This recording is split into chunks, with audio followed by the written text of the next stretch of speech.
Hello, William Johnson here, and I'm with a special guest. Layla Johnson. And she wanted to join me as I started this new series. What are we doing here, Layla?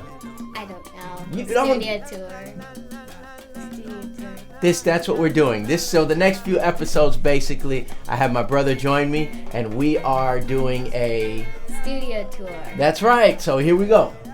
Hey, what's happening, everyone? William Johnson here. I've been wanting to do a studio tour for a while, and this guy right here, my brother, Michael Johnson, was like, wait, I want to do the studio tour with you, and I think it's a great idea. Michael is a musician, although he doesn't do it vocationally, so he tends to see things a little bit differently. He may point things out that I wouldn't, perhaps, and would take for granted, so I thought it would be cool to have him, or he thought it would be cool to come and kind of do this studio tour with me. Yeah, so I'm not a percussionist. I'm a total percussion newbie. Some of you out there that watch, I know some of you are students, some of you are professionals. So I'm a complete newbie. So I'm going to be looking at some of this stuff, and I really want to know what some of this stuff is. So I kind of gravitated to this side of the studio when we started because I see a lot of really interesting things here. So I'm pretty much going to wing it. I'm going to pick something, and William's going to explain it to me. So to just get started, the first thing that I saw that I want to ask you about, I actually saw in a lot of your videos, is this. Yeah. So what is going on here? What is this? So I think I did a video about this, but it wasn't painted yet. And if any of you follow me on Instagram or Facebook, you've probably seen me post about it. But it's basically a calabash. I think it's about 17 or 18 inches, so it's a pretty good size. And if you see the inside, it's a gourd. It's basically a calabash, a gourd, and it's played as a traditional instrument in West Africa. And I put bottle caps on there. Sometimes they're placed on there to just resonate as an extra resonator. That's a very important, integral part of the tradition when playing with an mbira. Right now, I'm using it as a resonator for kalimba, actually. So some people call it thumb piano. I don't like thumb piano. Yeah, but I saw one of those. yeah, so here's an mbira. I just did a video on this mbira, actually. And so that goes in here and you play. But originally, I used to play this on the floor or on a table. And it has a lot of bass. Obviously, these weren't on there.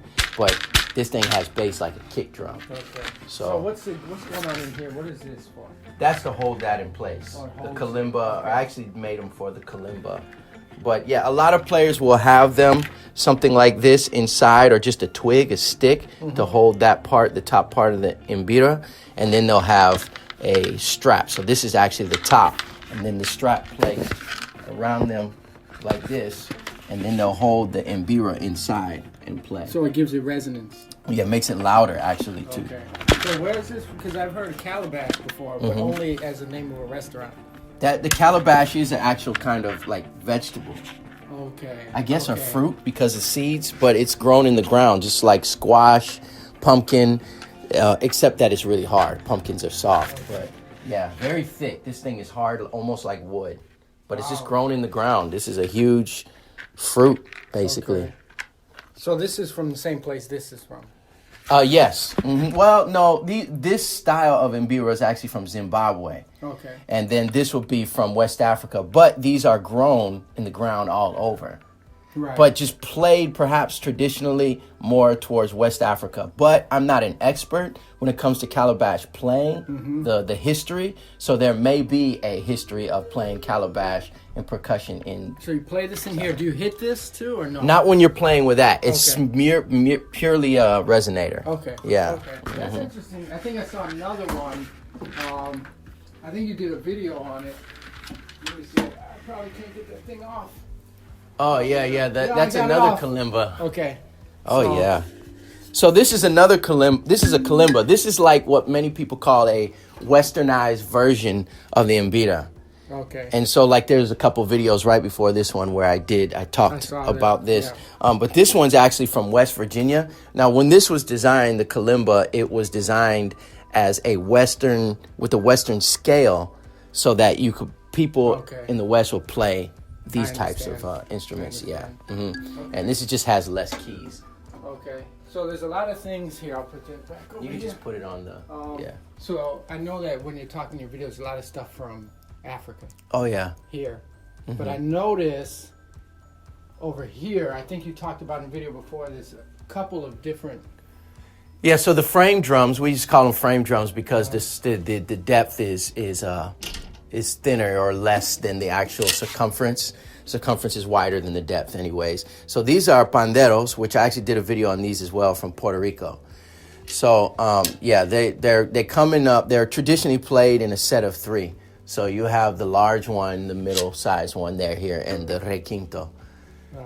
Hey, what's happening, everyone? I wanted to interrupt the video real quick. You'll notice that my brother and I are mainly talking about percussion instruments. Well, I decided to go about this studio tour thing a little differently and make it a series, an episode series on the YouTube channel where I talk about different things that are in this studio. So in these first few videos, I'm mainly talking about percussion instruments, but we're going to talk about some of the flutes that I have, synthesizers, as well as the actual acoustic treatment that's in the room, some of the things that I built, how I built the studio, my wife and I, the origin of it, and all of that good stuff, microphones, gear, all that. Yeah, and the different projects that I work on. We're going to talk about all that as well. But in the first few videos of this series, we're mainly going to talk about a lot of percussion instruments and different collectibles that I have in the studio. Things I don't often talk about, but you may see in the background. So yeah, that's enough of that. Let's get back to the video. And they all have their different functions, and they're played normally with the 3 and then all a cappella with the voices. Now you had a big one. A huge one. I think it was from like Ireland or something. Oh, the like bodhrán, which is actually on the wall. Now that one's busted up, but this one here is what I play a lot. And in the Middle East, you have a whole plethora of frame drums. And this one's actually a tar, and it's hollow inside as well. And it has a much thinner, I guess if you will, to use the adjectives, sound than the actual panderos. The skin is thicker on those. The wood is more dense, and so the sound is. I mean, this is bassy too, but it's just like not as bassy perhaps as the. So where is this from? These are from the Middle East. Okay. This one is from. That's a great question. I'm not 100% sure, as they could be various places within the Middle East that play the actual tar. So there's a couple different ways people hold them. One way is to place it with your thumb, like right there inside, and your hand right on the outside, and then play with this and your hands. But some people play one on their knee like that, or they play in between their legs. Exactly. It takes a little bit of work though. A lot of people, especially, well, I guess overseas too, in the East, but in the West, a lot of people play in their lap in here, because this is a whole nother thing, balancing and getting that, and still being able to play with your fingers. I noticed this is all one piece of wood here, and then these over here. What did you call it? The panderos. Yeah, well, one of the big differences too is if you look at the tuning ring though.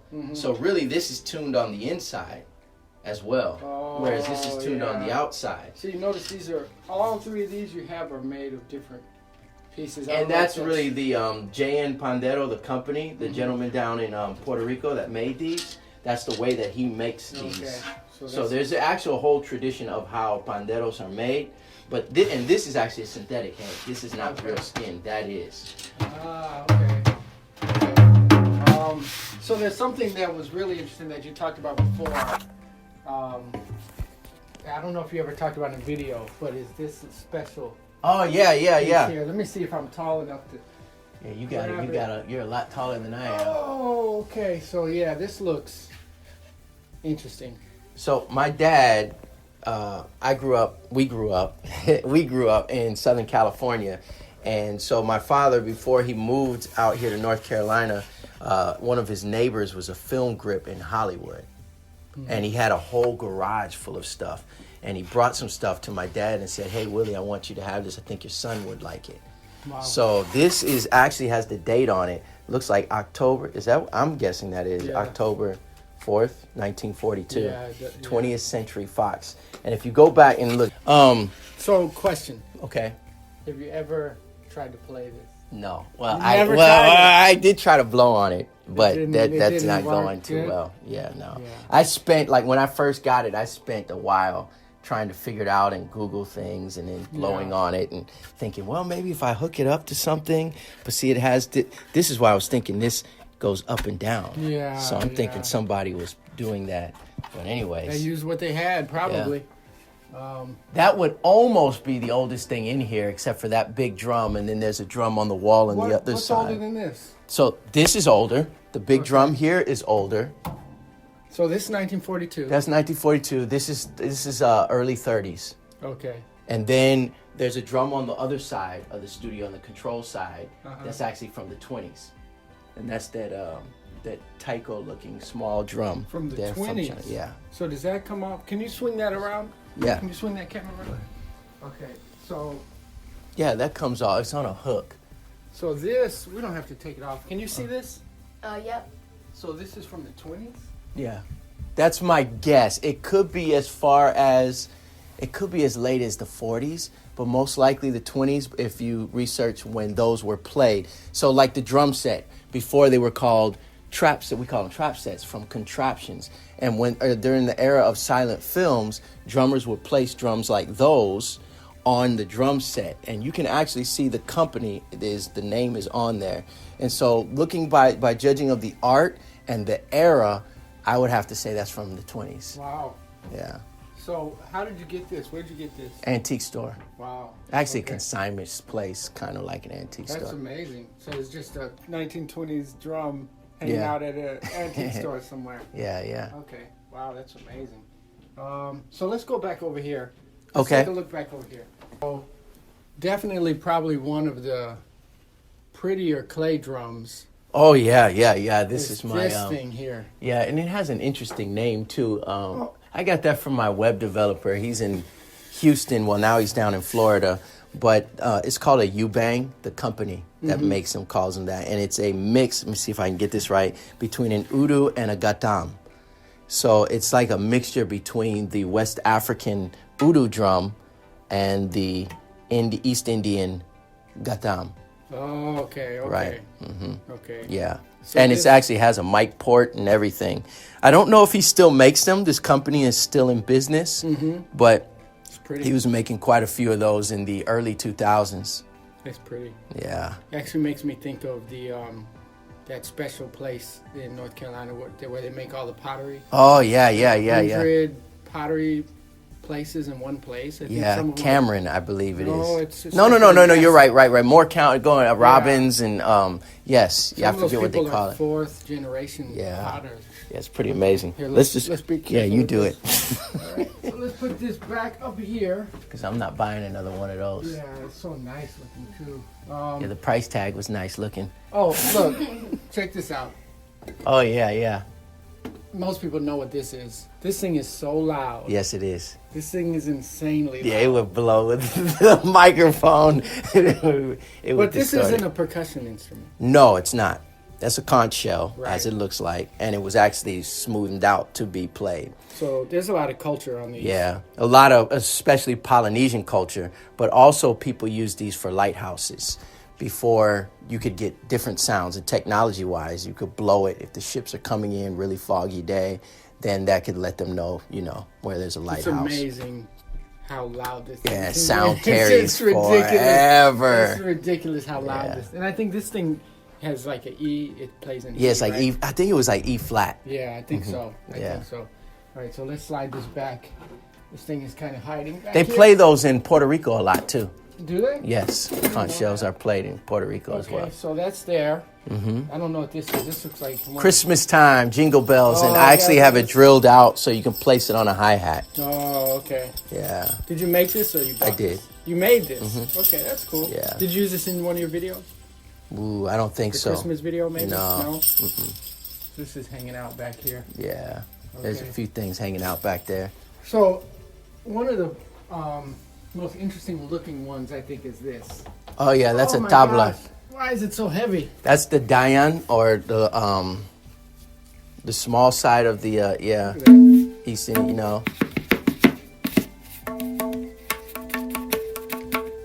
know, so it's from East India as well, the tablas. Now you had a guy around here that you were learning from. Yes, up in Durham. I was driving up there to learn from him. He's from Mumbai, actually. Nikhil Tikekar, Mr. Tikekar. Wow. This thing is solid. Yeah, it's solid. And normally you play them with the two. So you play with the bayan, and then you have the dayan. It's interesting because there's a piece of rubber. Yes, this is actually a three-headed. There's three heads, and this is like a putty with some different types of flakes. And as I don't understand the whole history and the design and how they make these, but they do that on Afro-Cuban drums as well. They kind of put like a paste on there. But yeah, so that's three heads. You have that head, and then the outer head there. So does this thing get out of tune a lot? Yes, It yes. does? Mm-hmm. Wow. So you got to hammer these things You got to hammer down? them down. Most of the time, you just kind of lightly tap here. Normally, when it goes out of tune, it's just slightly, because that will tap be here. in a pitch.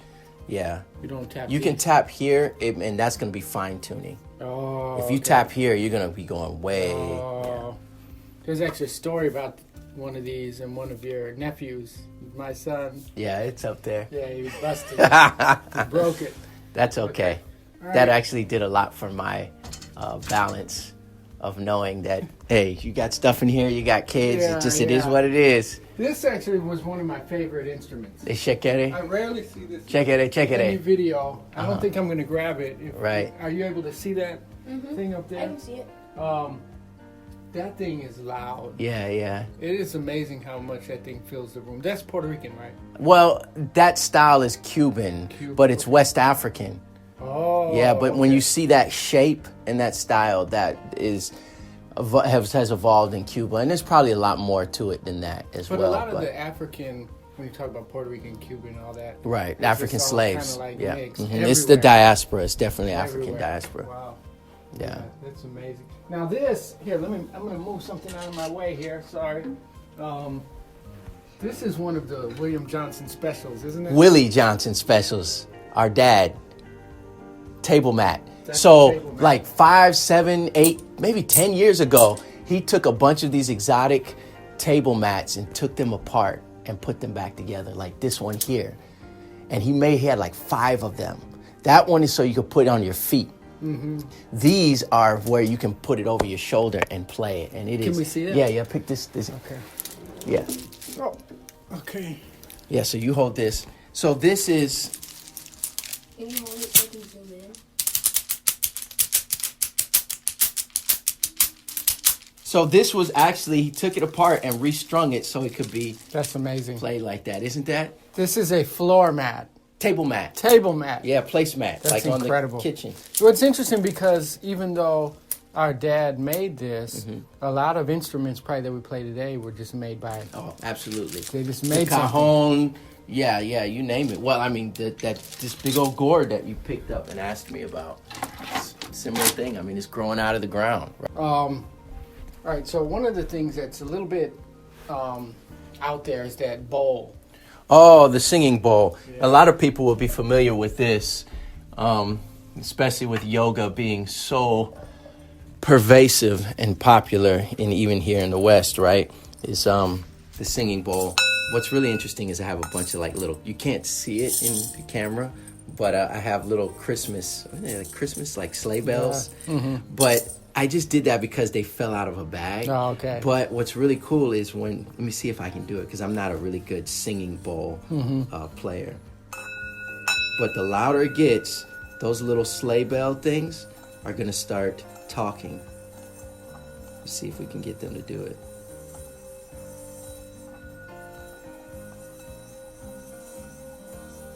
Wait for it. Hopefully the mic can pick this up.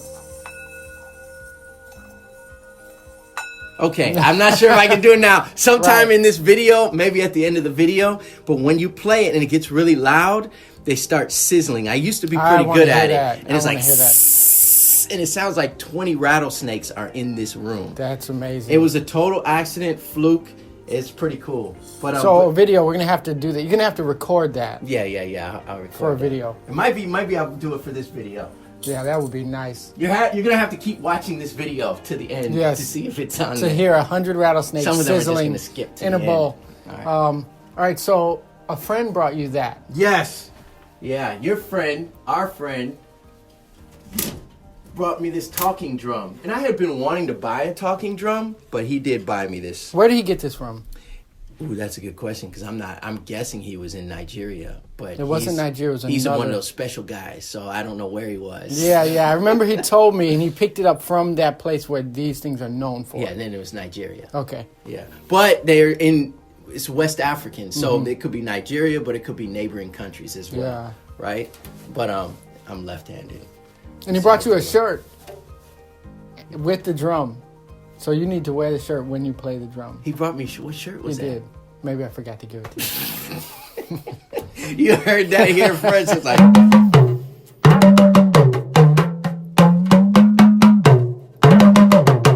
And some of you will probably really recognize that sound from Black Panther. Yeah. Yep.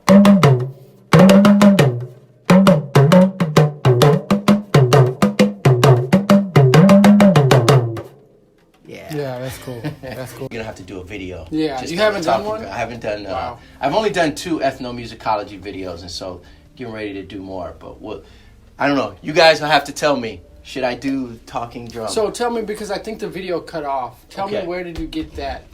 this was from a friend of yours, a friend of ours, who was overseas at the time, and he bought a huge one for himself that I actually want. But he bought a couple of them, and he brought me that one back. Wow. I believe it was in Nigeria, though. Yeah.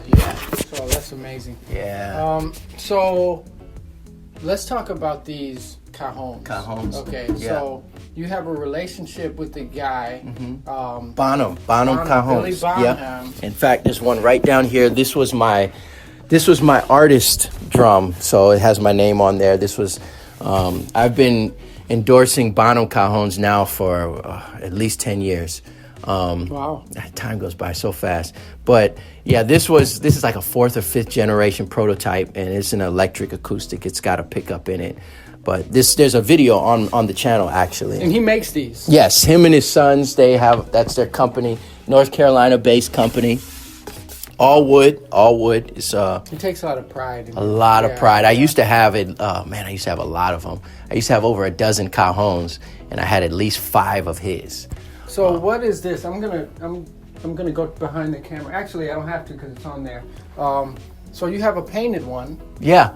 So this one is not a Bonham Cajon, but we're going to Bonhamize it. I don't know. I just made that up. We're gonna do some things to it. Okay. But Amy Smith, an artist, she's a local artist here in North Carolina, and she painted this for me. This is actually in one of my videos. But I just loved her art so much, and I used to have a painted cajon with original art, and the sound, man, it was my favorite drum to play on. It was like a flamenco cajon. Yeah. You barely touch it, and it was like, and so I wanted that sound, and I wanted another painted cajon, so I had her custom paint this for me. Wow. And so I just got to get the snares on the inside because it doesn't have any in it. So Yeah. Did you give one to KJ? The other painted cajon I was talking about, I gave it to a young lady. You gave it to Yeah, someone, God okay. just spoke in my heart. Just give That's it to awesome. her. That's awesome. Yeah. That's awesome. What is that black thing back there? Oh, that's a Guido. Guido. It's a synthetic Guido from Meinl. Okay. Okay. Actually, there's another one Yeah, that one, actually, Dad made that one. here. Yeah. There's a lot of Dad stuff in here, as you will see. So was a gourd. it broke, but this was a gourd, and he made a 2-sided Guido. And then it said the king has a cross right here. But this one got played quite a bit, too. This is a handmade thing by. Yeah, that's a Guido here. This is a Guido right here. I think this one is from Colombia, something like that. But I can't remember where I got that one from. Something like that. And I tell you, one of the coolest things, and it's in a case in here, if we can get around to it. It's one of my prize percussion items. It's this, first of all, the case itself I love, but if we can get a look at it, it's worth checking out. Sorry, we have to move a lot of stuff. Yeah. A lot of stuff going on here. So this, see if we can get this on the camera. This rain stick right here is from Guatemala, and it was brought to me by Michael Thorsby. He's an independent artist, worship artist. out of New Bern, North Carolina, and he brought this for me. He had bought a few of them, straight authentic. It's even got the coin in there. But yeah, this thing is absolutely gorgeous, man. Actually, there's a story behind this because William did a concert. Yes. And we left it. I don't know if you remember that. Oh, yeah, we yeah, left yeah. it, and Okay. then the sound company tore everything